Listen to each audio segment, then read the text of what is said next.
Šių metų gegužės orų temperatūra nemaloniai nustebino daugelį.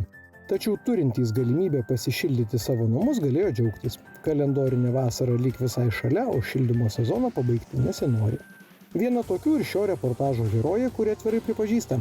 Dabar namuose šilta yra visada, kai to norisi. Ir šiluma tikrai nekainuoja daug, bet apie viską iš eilės. Įsigijom, tai namas buvo visiškai nerenovuotas, senas, perpučiamas kiaurai.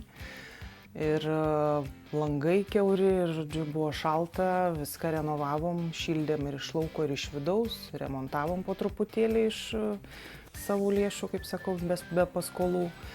Tai pagaliau priėjom prie to šašo, kaip sakau, namų, kur tikrai daug vargo, daug pastangų buvo. Ir nešioti, ir šiukšlės tvarkyti, ir dulkės, ir viskas. Šildymas buvo iš pradžių malko.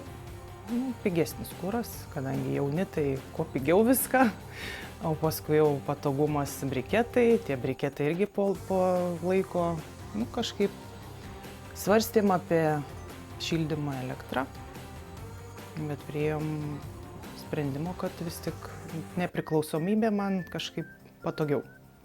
Kada nori pasišildai, nesi pririštas prie mokesčio. Tokių namų Lietuvoje tikrai daug ir jeigu namas pakankamai sandarus bei šiltas, išmanioji šildymo dujų balionų sistema yra labai racionalus pasirinkimas. Džiugina tai, kad šildomos ne tik patalpos, bet ir ruošiamas karštas vanduo. Anksčiau vanduo būdavo šildomas elektriniu vandens šildytuvu, o dabar dujomis. Tai tikrai sumažino šildymo išlaidas ir mokesčius už elektrą. Mėnesinės išlaidos, sakyčiau, tikrai žymiai mažesnės elektros sąnaudos, nes buvo boileris, atskirai elektra, tai ta elektra sumažėjo perpus elektros sąnaudos. Žiemos metu, kai buvo labai šalta, iki -15 berods buvo, tai 3 balionai mėnesiui, bet čia buvo pati pradžia, mes dar nežinojom nei kaip pasireguliuoti, dar nebuvom įpratę. Dabar, kaip sakau, tas 150 eurų, nežinau, minėt, neminėt, tai 150 eurų, kaip sakau, praktiškai 2 mėnesiam gaunasi. Man čia tikrai super, nes aš mokėdavau po 200 už elektrą. Tai, kaip sakau, čia visiškai taupu, švaru, jokio vargo, jokių rūpesčių, įskaitant ir tai, kad pati katilo kaina, palyginus su kito šildymo kainom, sakyčiau, net mažesnė yra. Natalija prisipažįsta, kad namuose būna stabilus 23 laipsniai šilumos. Nebėra šilumos bangų, kurios staigiai krisdavo ar kildavo, kai įšildavo bei atvėsdavo kietojo kuro katilas. O pasirinkti ir reguliuoti norimą temperatūrą labai paprasta.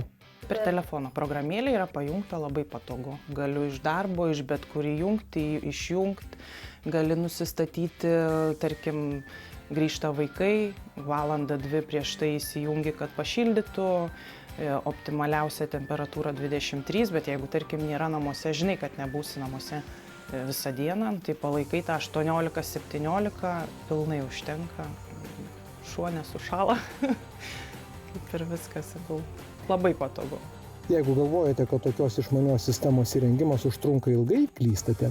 Tai greitas ir kvalifikuotiems specialistams tikrai nesudėtingas procesas. Tiko tie patys išvežioti radiatoriai, grindinis šildymas ir prijungtas vandens pašildymas prie tos pačios dujų balionų sistemos, kas itin sumažino elektros sąnaudas, nes prieš tai šildymas buvo elektrinių boilerių. Tai aišku, kad labai smagu ir džiugu, kada klientai pasirenka patogų šildymą, kuris suteikia daugiau komforto ir dar padeda sumažinti šildymo išlaidas. Pats įrengimas šildymo sistemos, jisai trunka paprastai 1-2 dienas, nes, kaip ir minėjau, jeigu prieš tai buvo išvedžiotas šildymas, santechninė dalis tvarkinga, tai belieka pastatyti naują dujų balionų šildymo sistemą, pajungti katilą, vieną dieną atliekami montavimo darbai, sekančią dieną atvažiuoja meistras, kuris sureguliuoja dujinio katilo veikimą, kad kuo mažesnės būtų sąnaudos, kad sistema veiktų optimaliu režimu ir būtų visą laiką pastovus ir malonus šildymas. Aišku, dujų katilas įrenginys, kuriam reikalinga reguliari priežiūra, bet visa sistema veikia, nekeldama jokių rūpesčių šeimininkams. priežiūros, sakyčiau, visiškai jokio vargo, nes gauni žinutę, kad baigėsi dujos balionuose, automatiškai gauni sąskaitą, susimokė, atvažiuoja, pakeičia kitus balionus, viskas. Nu, jokio vargo. Įsileis žmonės tik tai, bet tai čia bet kada gali. Pasiderini, priderini laiką. Beje, šiltuoju metų laiku įsirengti tokią sistemą yra paprasčiau. Meistrai yra laisvesni, o kainos tikrai patrauklios.